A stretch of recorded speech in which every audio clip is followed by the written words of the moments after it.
예, 시청자 여러분 안녕하십니까? TV 비판과 대안 중 부분과 전체를 진행하고 있는 서승교입니다. 저희는 부분을 통해서 전체를 파악하고 또 전체를 통해서 부분을 파악해야 통찰력을 얻을 수 있다. 그래서 코너 이름을 부분과 전체로 정했습니다. 내용을 보시고 구독과 좋아요 많이 눌러주시면 고맙겠습니다. 오늘은 오늘부터 이루어지고 있는 북한과 미국 간의 실무 협상에 대해서 우리 전문가이신 이인배 박사 모시고 내용을 들어보고 전망을 해보도록 하겠습니다. 이 박사님 안녕하세요. 네, 안녕하십니까. 예. 이제 오늘부터 아마 실무 예비 접촉이 스웨덴의 스톡홀름에서 일어나고 있는 것으로 보도가 되고 있는데요. 왜 장소가 스웨덴에서 이렇게 일어나고 있는 거죠? 일단 스웨덴 스톡홀름 이제 그쪽 이제 유럽 북유럽 그쪽은 이제 군축에 관련돼 있거나 핵 협상을 많이 했던 것이죠. 예. 그런 상징적으로 그러니까 미국이 주로 많이 선호했던 곳이 그쪽이었습니다. 북한 예. 같은 경우에는 평양으로 오라 아니면은 판문점을 하자 주로 그쪽으로 많이 하는데요. 이번에 스톡홀름에서 하는 것은 미국이 의지가 좀 많이 반영된 그런 것 아닌가라는 생각이 드는 부분입니다. 예, 이번에 이제 협상자로 새로 나온 사람을 보면 김명길 외무성 순회 대사란 네. 그동안에 잘 보이지 않던 인물이 협상 대표로 나오고 그동안에 협상이 많이 나왔었던 최선희 제1부상이 지금은 언급되지 않고 있는데요. 그 북한의 협상단을 보면은 전부 미국 전문가들로 구성이 되어 있는 것 같습니다. 권정근 전 외무성 미주국장, 또 김광학 미국사 연구원 연구사들인데 아무래도 북한 입장에 봐서는 이번 협상에 총력을 기울이겠다 이런 뜻이겠죠. 네, 지난번 이제 하노이 협상 때 보면은 이제 그쪽에서 복귀를 해봤겠죠. 예. 해보니까는 미국의 상황들을 제대로 못 읽었다는 반성이 분명히 있었던 것 같습니다. 예. 사실 그럴 수밖에 없었죠. 그때도 저도 누누이 말씀을 드린 적이 있었는데 김영철을 가지고는 그 북한의 미국의 정책 결정 시스템이나 그 여론 움직임에 대해서 파악할 수 있는 능력이 없는 자다. 예. 그렇게 해서 걱정을 많이 했었는데 이번은 어쨌든 최선희, 권정근, 김명길 라인 이제 예. 미국 통을 통해서 이렇게 내보낸 걸 봤을 때는 좀 더 미국의 입장을 잘 좀 파악해서 협상이 하겠다라는 의도는 보여집니다. 앞서 예. 말씀하신 것 중에 이제 최선희가 나서지 않은 것은 최선희는 예전에 이제 강석주 같은 역할을 하는 느낌이 있습니다. 예. 강석주 같은 경우 이제 외무성 제1부상을 계속 20년간 했습니다. 예. 20년간 하면서 그때 백학순부터 시작해서 아마 그때 외무상 이름들 별로 기억이 안 날 겁니다. 강석주, 김계관은 생각이 나도 그 정도로 사실 실권들은 강석주 제1부상을 하면서 다 지고 있었고 뭐 예. 외상들은 그냥 국제회의나 다니면서 김정일 이야기나 전달하는 그런 사람이었거든요. 그때도 보면은 미국에서도 아니 너 나오지 백학순이 너 나오지 말고 예. 강석주 나오라 그래라 늘 그랬었거든요. 지금도 사람 보면 최선희 같은 경우는 전면에 나서기보다 뒤에서 조정하는 역할로 나오게 되고 앞서 나오는 건 이제 뭐 권정근이나 김명길 뭐 이런 사람들이 나오는 그런 모습을 포맷을 갖추고 있어서 김정은으로서는 아버지 때의 협상 그 포맷을 좀 갖추고 있는 것 아닌가라는 그런 생각이 듭니다. 예. 미국과 이제 북한 간의 두 분의 그 정상회담이 있었는데 두 번 다 이제 탑다운 방식으로 하다 보니까 실무적으로 협의가 좀 안 이루어지고 협상이 안 이루어져서 지난 2월 달 하노이 협상도 정상회담도 실패를 한 것으로 분석이 되는데 이번에는 이 실무진들의 협상과 어느 정도 합의가 이루어져야지 미국과 북한 간의 정상회담이 이루어질 것. 우리가 기존에 말하는 정상회담 포맷을 따라가는 것 아닌가 이렇게 보여지는데 어떻게 보고 계십니까? 일단 이제 미국으로서는 이제 트럼프 대통령도 우리 대통령을 만나서 그런 이야기 했었죠. 그 3차 정상회담 이야기를 우리 대통령이 예. 하니까 실무 협상을 통해서 많은 일을 할 수 있다라고 이야기하면서 실무 협상에 대한 기대와 실무 협상이 잘 이루어져야지 3차 정상회담으로 갈 수 있다라는 이야기를 한 적이 있었습니다. 예. 미국은 지금 여전히 하노이 정상회담 결렬 이후에 예. 그런 모습을 보이고 있는데 반면 북한 같은 경우에는 여전히 탑다운 방식을 고집하고 있습니다. 예. 직접 만나기 어려우니까는 친서를 지금까지 9번 정도를 보냈거든요.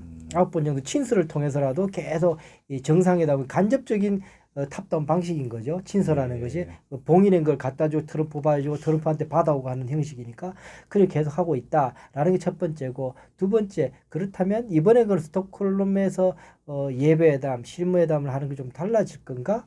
지금으로서는 저는 별로 달라질 것 같지 않다라는 생각이 듭니다. 지금까지 예. 정황들이 지금까지 나와 있는 걸 보면은 두 위측이든 북측이든 전혀 이렇게 입장이 달라져 보이는 부분이 없어서 예. 오늘 예비회담, 내일 뭐 실무회담 뭐 하게 된다 할지라도 달라질 것인가? 지금까지 정황으로 봤을 때는 크게 달라져 있지 않은 그런 상황입니다. 예, 아무래도 그 김정은 위원장이나 미국 트럼프 대통령의 스타일이 결정은 본인이 직접 하는 스타일이기 때문에 실무 협상단에 위임하기보다는 최종 결정은 아무래도 최고 지도자들이 할 가능성이 많다 이런 말씀을 하셨는데요.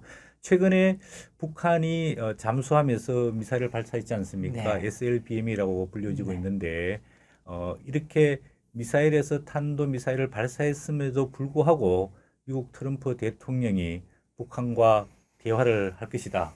그들은 대화를 원하고 있다. 이런 이야기를 하면서 결국 실무 협상까지 지금 이제 이루어지고 있는데 트럼프 대통령도 국내적으로 굉장히 복잡한 상황이 있기 때문에 이 협상을 통해서 조만간 미국과 북한 간의 뭐 정상회담이 있어야 되겠다 이렇게 기대를 하고 있는 거죠. 일단 이게 이제 저도 그 질문을 많이 받고 계속 저도 고민을 하고 있는데 예. 사실은 저는 뭐 100% 맞출 자신은 없습니다. 세상에 예. 어떻게든 트럼프 마음을 제가 알 수도 없는 상황이고 예. 그러나 지금 상황으로 보면 이 북한에서는 여전히 그런 생각을 하고 있는 것 같아요. 하노이 때 패치 잘못했음에도 불구하고 그때 누구였죠? 이 변호사 누구였습니까? 하노이 때 사실은 러시아 스캔들 때문에 굉장히 어려운 상황이 많았었는데 그것 때문에 북한으로서는 트럼프 대통령이 많은 양보를 할 수 있을 거다. 약세니까. 그렇게 해서 밀어붙이다가 결렬이 났지 않습니까? 지금도 이제 아마 북한은 그런 생각을 할 겁니다. 이번에 이제 탄핵 정국이 생기고 거기에다 하나 더 얹어서 SLBM까지 빵 터뜨리고 나면 트럼프는 굉장히 화들짝 놀라고 굉장히 지금 위축돼 있을 것이니까 양보를 많이 해서라도 협상을 이렇게 잘하고 김정은을 만나는 쪽으로 방향을 갖지 않을 것인가라는 생각을 하고 협상에 임하는 모습을 저는 보고 있습니다. 예. 그런데 이런 생각을 해봅니다. 만약에 이것이 저도 그런 생각을 하는데 트럼프 대통령이 그런 생각을 못 하겠습니까? 미국에 있는 모든 아마 웬만한 전문가들은 다 그 생각을 할 겁니다. 예. 그럼 그런 상황에서 만약에 트럼프 대통령이 대거 양보를 해서 협상을 하게 된다 그러면 곧바로 협상 결과가 나오면은 5초도 안 걸려서 바로 언론에서 나올 겁니다. 예. 굴복했다고. 비판을 많이 받겠죠. 북한에 아무래도요. 대한 굴복했다고 해요. 트럼프 대통령이 그런 굴복했다는 이야기를 듣고 싶을까요? 제가 볼 때는 다른 방식을 택할 가능성이 높다. 우리가 예상하지 못하는 아주 신선한 방식이거나 아니면 아주 극단적으로 나쁜 방식 아니면 극단적으로 좋은 방식을 택할 가능성이 높아서 지금의 북한이 원하는 테드리 넬스의 선택은 트럼프 대통령이 할 가능성이 저는 낮다 그런 생각을 해봅니다. 예, 그 조셉 윤이라는 지난번 대북 정책 특별 대표였던 분이 미국의 소리 방송이죠. 보이스 오브 아메리카와 인터뷰하면서 이런 이야기를 했습니다. 트럼프 미국 대통령이 탄핵을 피하기 위해서라도 북한과의 적극적 합의를 할 가능성이 있다. 상당히 지금 마음이 조급한 상황이다.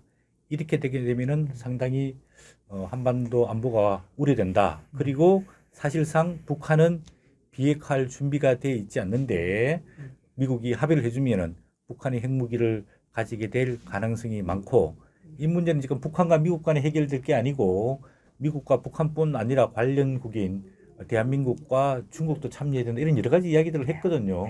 이 굉장히 지금 이번 실무 협상에 대해서 좀 비관론적인 입장을 피력했는데 이 견해에 대해서는 어떻게 생각을 하십니까? 저도 그걸 이제 봤었는데, 그러니까 조성준 같은 경우는 걱정을 많이 하죠. 그러니까는 트럼프 대통령의 이 협상력에 대해서 좀 별로 예. 신뢰를 하지 않는 그런 모습을 보이죠.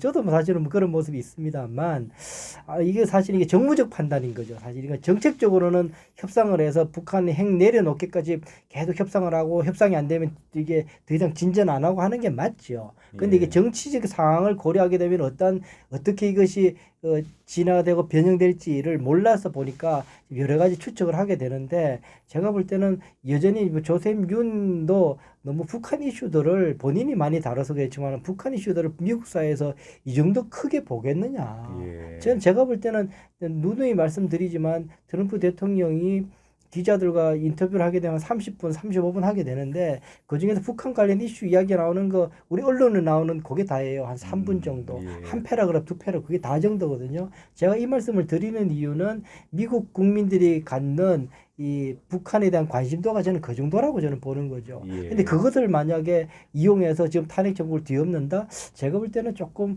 무리가 아닌가. 예. 뭐 그저 뒤엎으려 그러면 지난번에 하노이 노딜 같거나 예. 아니면 굉장히 더 그것도 이제 더 써먹을 수도 없죠. 예. 아니면 이제 뭐 김정은 오게 하거나 뭐 아주 뭐 획기적인 뭐가 있어야 될 텐데 그 정도까지 갈까요? 저는 사실은 조세민의 우려는 이해는 합니다만 그 정도로 트럼프 대통령이 선택하기도 굉장히 어렵다라는 생각을 저는 해보게 됩니다. 예. 어쨌든 간에 이게 북한 핵 문제, 우리 한반도 문제는 우리에게는 절체절명의 문제이지만 미국이나 뭐 일본이나 중국에 봤을 때는 간접적 연관자이기 때문에 우리만큼은 심각하지 않을 건데요.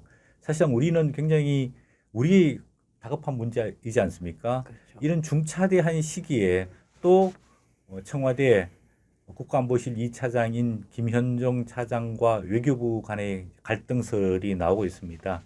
최근에 유엔에서 국정감사가 이루어졌는데 유엔 총회 정상회담 준비 과정에서 일부 실수를 한 외교부 직원을 무릎 꿇게 하고 또 김현종 차장이 숙소로까지 불러서 질책했다 이런 이야기가 나오는데 이거는 너무 조금 우리 지금 국가의 이익을 위해서 협력하고 같이 일을 해야 할 이 팀워크가 잘 안 이루어지고 있고 이게 뭔가 자꾸 내부에서 분립하면 나오고 있는데 이렇게 해서 외교부가 우리 국가 이익을 이 중차장에게 제대로 잘 관리하고 다룰 수 있을까 국민적 불안이 커지고 있거든요. 네.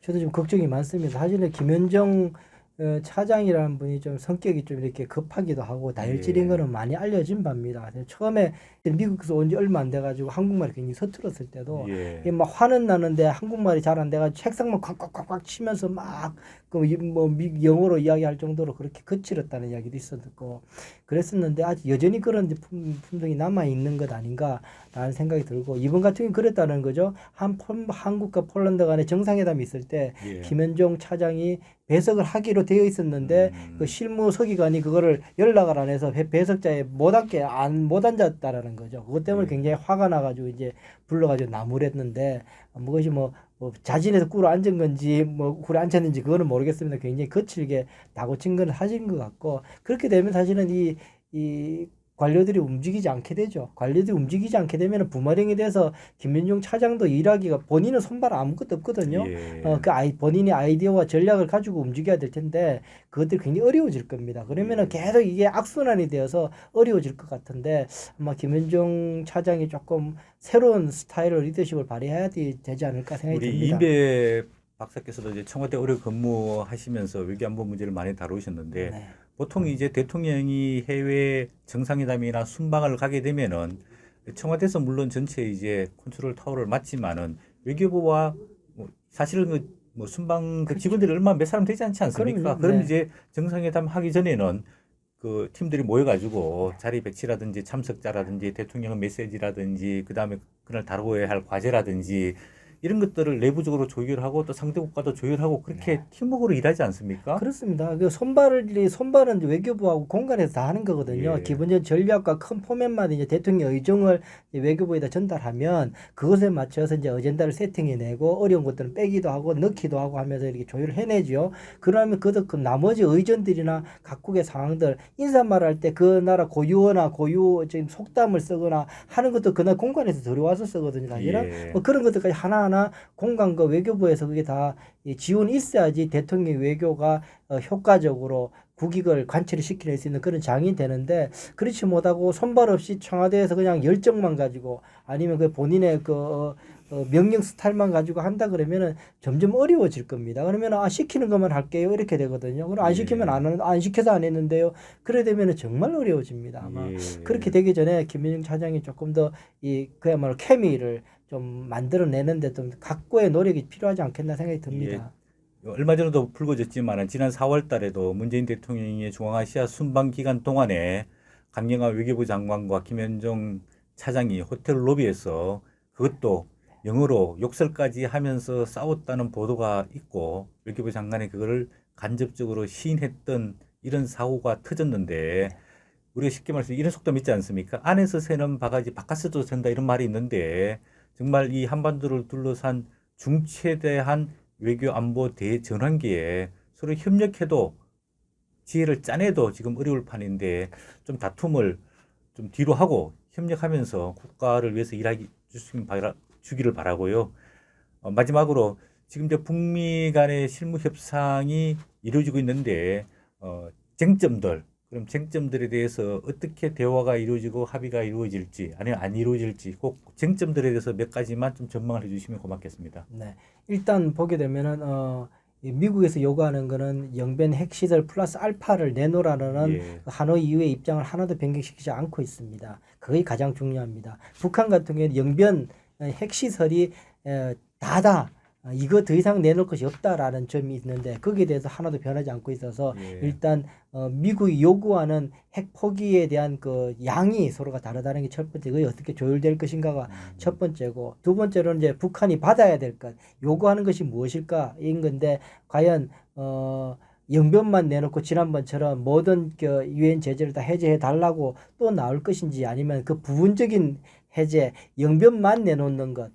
또 미국이 안 받을 가능성이 없지만 어쨌든 그걸 하는 대신에 이 자기들 요구도 조금 낮춰서 조금 더 근접할 것인지가 첫 번째 이제 우리가 관심 사항이 되는 것이고, 두 번째로는 지금까지 경제 제재 해제에 관해서 논점이 모아질 건지 아니면은 정치 제도 안전의 문제, 북한이 이야기하고 있는 발전 장애의 문제는 이제 경제 제재 문제인데 제도 안전의 문제, 안전 보장의 문제에 대해서 더 이번에 적극적으로 나올 것인지에 대해서는 조금 더 봐야 되는 그런 상황입니다. 예.